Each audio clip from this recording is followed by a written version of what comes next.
자, 여론조사 시간입니다. 저 모닝 컨설트 여론조사 한번 볼까요? 지금 윤석열 지지율이, 그러니까 지금 윤석열 지지율은 박스권이라고 보시면 돼요.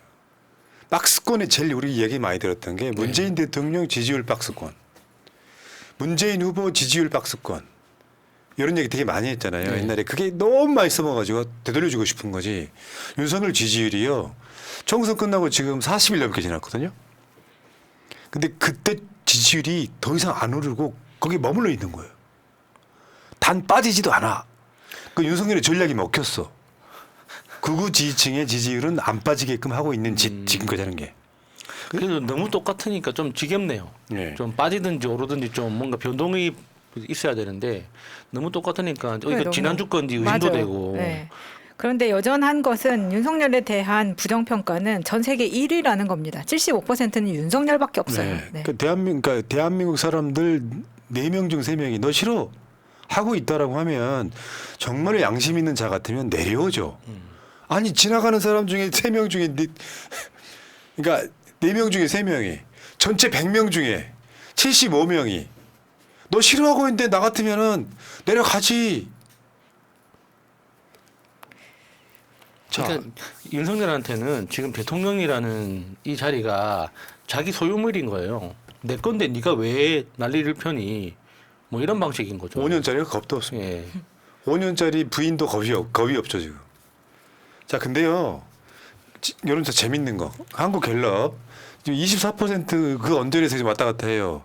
처음에 윤석열 지지율이 임기 초반에 24% 나왔을 때 난리 났었거든요. 그때 나왔던 이야기가 탄핵 이야기가 나왔었어요. 몇 개월 안 되고. 제 기억에 2022년 8월 달로 기억하는데, 근데 그때는 부정평가가 저렇게 많지는 않았습니다. 지금 총선 끝나고 3주 연속, 그러니까 갤럽이 이제 좀 시간이 널널해갖고 매주 여론조사를 하지 않고 중간에 무슨 시청률 여론조사 뭐 다른 여론조사를 했거든요. 계속 24%가 나오는 분위기. 근데 부정평가는 67. 근데 재밌는 지점은 뭐냐면 진보 보수가 응답자가 똑같은 주예요. 이번에 진짜 놀라웠습니다. 283명 대 283명. 보통 보수가 한 50명 이상 많아요. 요거는 이렇게 봅니다. 역사의 작용 반작용인데 물론 1000명이 뭐 여론조사 응답해서 큰 의미를 부여하기는 어렵고 민주당이 어렵다고 하니 민주당 지지층들이 더 답을 했다고 봐요. 그 전에 지난주 지지난주에 보수가 한 30-40명 많았잖아요. 윤석열이 어렵다고 하니 답해주는 결과물이거든요. 요거는 민주당 지지층이 다시 결집하고 있다고 보시면 됩니다. 그래서 진보 보수의 사실은 이런 기준으로 여론조사를 하면 되는 거예요. 만약에 지난주처럼 보수가 한 40-50명 더 많았다면 윤석열 지지율은 올랐겠죠. 한 20, 뭐 네. 6, 7로. 사실은 여론은 제가 계속 말씀드려옵니다. 지지율이 오르는 게 아니라 그 지지층들의 사기가 올라가고 내려가고의 차이다. 윤석열 지지했던 사람들은 투표는 안 할 수 있지만 그 지지를 빼는 건 말처럼 쉽지 않다. 투표장에 안 갈 수는 있지만. 예.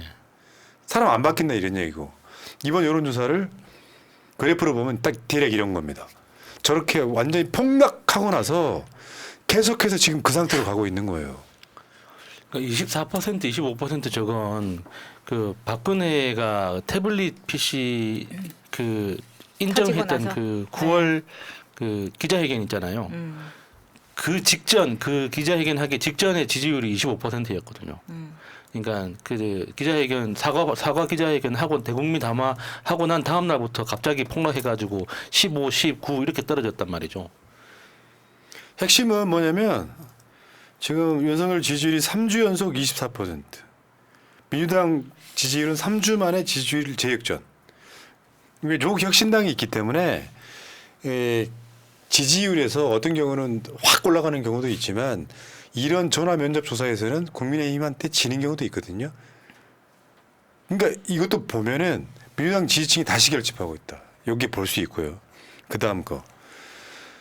윤석열 국정 지지율 한 달 이상 20% 중반에 머물러. 이것도 중요한 포인트예요. 왜? 하나가 덜컥하고 튀면 그때는 10%로 내려가 버린단 말이에요. 모닝 컨설트처럼. 그때는 탄핵이 공식화되는 겁니다. 숫자로서는. 그 다음 아까 말한 박스권.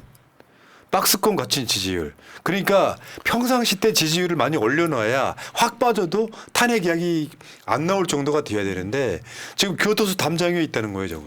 우리가 뭐 자주 스마트폰 배터리에다가 비교를 많이 하잖아요, 비율을. 근데 24%가 24% 정도 됐을 땐 천천히 내려가는 게 아닙니다. 24%에서 어느 순간 갑자기 6%로 바로 또 그러지. 빠져요. 네, 배터리라는 거 그러지. 그런 겁니다. 지금 이것도 비슷하게 갈 거라고 봅니다. 그리고 70대 이상 고령층 지지율이 43%인데요.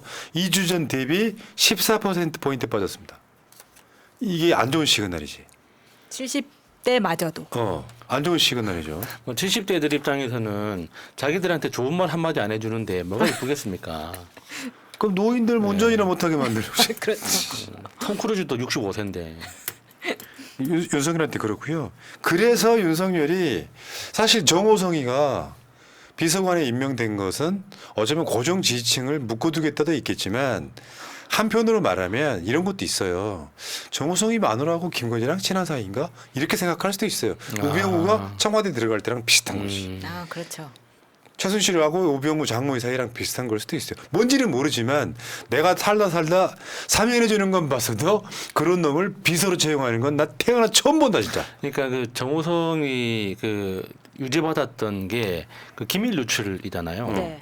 근데 청와대 기밀 문건. 유출 전과자를 이놈 괜찮은가 보네 해가지고 다시 데려다 쓴다는 거 정말 보통 사람은 생각할 수 없는 거죠. 그런 측면에서 보면 윤석열이 보통 사람이 아닌 건 또 맞네요. 그러니까 이 어떤 연유에서인지 나중에 윤석열 감옥 가고 나면 비화해갖고 나올 텐데요. 어쨌건 순수하게 받아들여도 지가 수사했던 자를 사면해 주는 건 그렇지 이해한다니까요. 그래 다른 어디다가 박는 것까지 이해해. 그런데 비서실로 불러들이는 건 진짜 괴라라는 거야 이거는. 아니 근데 지금 검찰들의 행태를 보면은 자기가 수사했던 피의자의 회사에 다시 그 사람을 그 회사로 변호사로 취직을 한다던가 이런 경우가 많잖아요. 지금 검찰 때 했던 짓 그대로 하고 있다고 생각합니다. 수사를 하면서 저는 모르겠어요. 또 거기서 연어도 먹고 소주도 먹고 하면서 친해졌는지 모르겠지만 저게 보통 친분으로 가능한 일입니까? 이해가 안 되네. 그리고 이때 당시에 보시면 우리가 많이 잊어버렸었는데 최순실의 지시를 받고 정호성이 그다음에 박근혜한테 전달했다. 이것 때문에 발칵 뒤집힌 건이에요. 그러니까 13년 10월 27일 녹취 내용을 보면은 정홍원 그 불멸의 총리 대국민 담화 빨리 정리해야 되는데 어떡하지? 내일 발표할 건데 선생님하고 상의했습니다. 이 선생님은 최순실인 거죠. 예. 박근혜가 없어도 다 했던 것처럼 지금 뭐 김건희가 박근혜 최순실 역할 하고 있으면서 밑에랑 다 하고 있을 텐데 그러면 정호성은 그때랑 판이 틀리지 않아. 지금 들어와서 네가 할 일이 또 있을 거야라고 시켜주지 않았나. 진짜 권력자는 따로 있고 앞에 내세우는 바지 권력자가 따로 있고 뭐 이런 그러니까요. 거죠. 이게 정호성이 1년 6개월 실형을 받았고 이게 만기 출소를 했거든요. 그래서 2018년에 만기 출소를 했고 윤석열이 당선되고 나서 22년 12월에 사면 복권을 시켜줍니다. 그러면 그때부터 정호성은 내가 언젠가 써야겠다라고 염두에 두고 있었을 거라고 생각이 들어요. 원래는 박근혜 문고리 4인방. 한 명은 선거 때 교통사고로 사망합니다. 그래서 안봉근, 이재만, 정호성 이렇게 문고리 3인방 그런데 국정농단의 주역들인데 이 사람을 사면시켜주고 자기 비서관 시민사회 수석실 3비서관으로 임명했다. 와 이건 굉장히 계랄이고요. 윤석열이 사람이 없는 건 맞는 것 같고요. 이걸 아나바다 인사라고 하더만 아껴 쓰고 그러니까 네. 이상민 같은 경우 있잖아요. 행안부 장관 너무 아껴가지고요. 참사가 일어나서잖아. 아껴 쓰고 나눠 쓰고 이 정호성 케이스 같은데 박근혜가 썼던 거 나눠 쓰는 거잖아요. 그 재활용할 때 보통 업사이클링이라고 하잖아요. 그러니까는 이거는 재활용도 아니에요. 그냥 버린 걸 다시 쓰는 거예요. 주워다가. 그러니까 시민사회 수석 3비서관이잖아요. 지금 정호성이. 근데 시민사회 수석도 박근혜 정부 때 춘추관장을 했던 사람을 쓰는 거예요. 그러니까 지금 박근혜 정부 때의 사람들을 다 모아다가 얼마나 쓸 사람이 없으면 지금 그러고 있겠습니까? 그러니까 아주 평평하게 이 사건을 분석하면 극우 지지층을 상대로 해서 솔직히 말씀드려 어려울 거 없어. 대구 경북 사람들은 극우야. 국민의힘 찍은 사람들은 극우라고. 나라를 망가뜨려도 찍는 사람들은 극우인 거예요. 그 극우 지지층한테 박근혜 정권과 윤석열 정권 하나여라고 말하고 싶은 것 같아요. 근데 실제로 국민의힘을 찍으면서 윤석열이는 그 근본 없는 자식 양자로 데려왔다 이런 이야기를 할 정도로 대구 사람들 입장에서는 약간 심리적으로 얕보는 게 분명히 있고요. 근데 더 재밌는 사건이 있어. 유영아가 박근혜 변호사 유영아가 당선돼 들어갔잖아. 박근혜 의원회관 602호 배정을 받았더라고. 620호. 근데 620호. 이거는 자기가 원하는 대로 들어갈 수 있어요? 아니요, 그거는 저기 그러면? 국회 사무처에서 배정을 해주는 거예요. 그럼 국회 사무처에 압박을 넣으면 원하는 대로 아니요, 할 수 그거는 있나? 국회 사무처장이 알아서 하는 거지. 아. 누가 뭐, 그러니까 뭐 선수, 나이, 뭐 여러 가지를 해가지고 이렇게 배분을 하는 거예요. 선호하는 방이 있다고 하죠. 예. 근데 예를 들면 박근혜 방은 누가 잘 안 쓰려고 할 겁니다. 아 그런가? 그러니까 나는 그 방 쓰겠어. 오히려 정신을 냈겠다. 하면서. 박근혜 귀신이 붙어 있대요. 왜? 빵에 갈 네. 수 있는. 아. 그런 거 있잖아. 반대로 평양이론인데 정호성 쓴 사람은 다 빵에 갔습니다.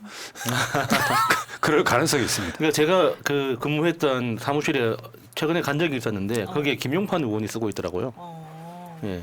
근데 유영아가 지금 보시는 것처럼 굉장히 오랫동안 박근혜 옆에서 호위무사 역할을 했었더라고요. 그러다 보니까 박근혜한테는 굉장히 중요한 사람이 아닌가 예. 유영아가.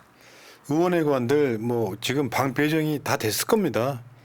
저 의원회관 있잖아요. 이 의원회관에 그 제일 초선들이 들어가는 곳이 거기라며.